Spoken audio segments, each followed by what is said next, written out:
बिस्मिल्लाहिर्रहमानिर्रहीम। नाज़रीन अस्सलाम वालेकुम। नाज़रीन, आज हम बात करेंगे पीटीआई की नई सिमत, आइन की पामाली और पार्लिमानी बहरान। साल बदल गया, कैलेंडर नया है, लेकिन पाकिस्तान के सियासी मसाइल वही हैं और वही के वही हैं। आज हम बात करेंगे तीन बड़े सियासी मादों पर। एक तो पीटीआई की हिकमत अमली, आइन और कानून के साथ खिलवाड़ और पार्लियामेंट में होने वाला नया बहरान, पैदा होने वाला नया बहरान। पीटीआई के कारकुनान को एक तो वाज़ेह पैगाम दे दिया वजीर आला केपीके ने। सब वो उन्होंने कहा कि पीटीआई कारकुनों को वाज़ेह हिदायत दी है कि तमाम तर तवज्जो इमरान खान और बुशरा बीबी की रिहाई पर मरकूज रखी जाए। ये महज बयान जो है वो एक सियासी जुमला नहीं है, बल्कि पीटीआई की आइंदा सियासत की सिमत वाज़ेह कर रहा है।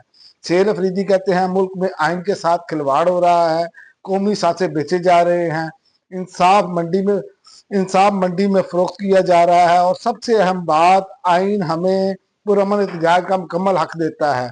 ये वो नुकता है जिस पर आने वाले दिनों में सड़कों की सियासत दोबारा गर्म हो सकती है। तो सेल अफरीदी ने एक तो कामयाब दौरा कराची किया और कराची वालों ने अपना हक अदा कर दिया। कराची वालों ने तो कमाल ही कर दिया।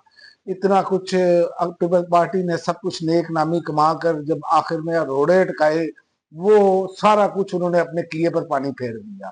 लेकिन सेल अफरीदी के साथ देखें कि आप लोग किस तरह जुड़े, क्योंकि उसकी असल वजह यह है क्योंकि वो इमरान खान के नजरिए के साथ जुड़े हैं, और असल चीज ही नजरिया है। कानून और इंसाफ, इसकी बालादस्ती, ये पता नहीं क्यों नहीं हुकूमत को समझ आ रही कि आइन और कानून और इंसाफ ये सब कुछ सबसे पहले है। लेकिन जब ये मिल रहा हो तो लोगों को बाकी चीजें खुद ब खुद ठीक होना शुरू हो जाती हैं। और दूसरा, बैरिस्टर गोहर का भी हुकूमत पर सख्त वार है। उन्होंने कहा, दूसरी तरफ पीटीआई के चेयरमैन बैरिस्टर गोहर ने हुकूमत पर शदीद तनकीद करते हुए कहा कि सुपर स्पीड से निकलकर अब किसी नए विंडो बॉय की तलाश शुरू कर दी गई है। ये जुमला जो है बैरिस्टर गोहर का, दरअसल स्टैब्लिशमेंट और हुकूमत के तजर्बात पर तंज है। और जहां हर नाकामी के बाद एक नया चेहरा लॉन्च किया जाता है। बैरिस्टर गोहर ने कहा कि साल नया है मगर मसाइल पुराने हैं। सेल अफरीदी का दौरा सिंध मुस्बत रहा, मुस्बत नहीं रहा बल्कि इसे कामयाब तरीन आप दौरा कह सकते हैं। और मगर सिंध हुकूमत का आखिरी दिन में रवैया गैर जमहूरी था। ये मैंने आपको जो पहले बात की कि सिंध हुकूमत ने अपने किए पर पानी फेरा। और ये बयान पीटीआई और पीपल्स पार्टी के ताल्लुकात में बढ़ती हुई खलीज की निशानदेही भी कर रहा है, क्योंकि जो आखिरी दिनों में ये जो मामला हुए हैं, इससे खलीज बढ़ सकती है जो कि खत्म होती हुई नजर आ रही थी। और दूसरा, पार्लियामेंट में आईनी बहरान। हुकूमत के अपने अब फरीकैन जो हैं वो आमने सामने आ रहे हैं कि वो इंतहाई अहम मामला ये है कि कौमी असम्बली में इस वक्त एक गैर मामूली आईनी बहरान खड़ा हो गया है। सदर ममलकत के दस्तखत के बगैर आर्डीनेंस जारी किया गया, जिस पर पीपल्स पार्टी ने अवाम से वॉकआउट कर दिया। पीपी रहमान नवीद कमर का कहना है कि इस वार की बुनियादी जिम्मेदारी कानून साजी है, लेकिन तारीख में पहली बार ऐसा आर्डीनेंस लाया गया है जिस पर सदर की मंजूरी मौजूद नहीं है।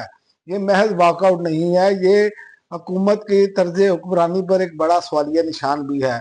और पीपल्स पार्टी ने पार्लिमानी पार्टी का हंगामी इजलास भी तलब कर लिया है, जो इस बात का इशारा है कि इत्तेहादी सियासत में दरारें गहरी हो रही हैं, और ये गहरी होंगी क्योंकि सबको नजर आ रहा है अवाम किस तरफ खड़ी है। और तस्वीर जो वाजिया हो रही है वो ये वाजिया हो रही है कि पीटीआई सड़कों की सियासत की तैयारी में है, और दूसरी जानिब इत्तेहादी नाराज, निजाम कमजोर दिखाई दे रहा है, हुकूमत आईनी सहारों के बगैर फैसले कर रही है।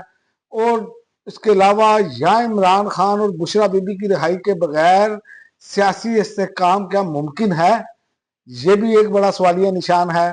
और क्या आइन को नजरअंदाज करके निजाम चल सकता है?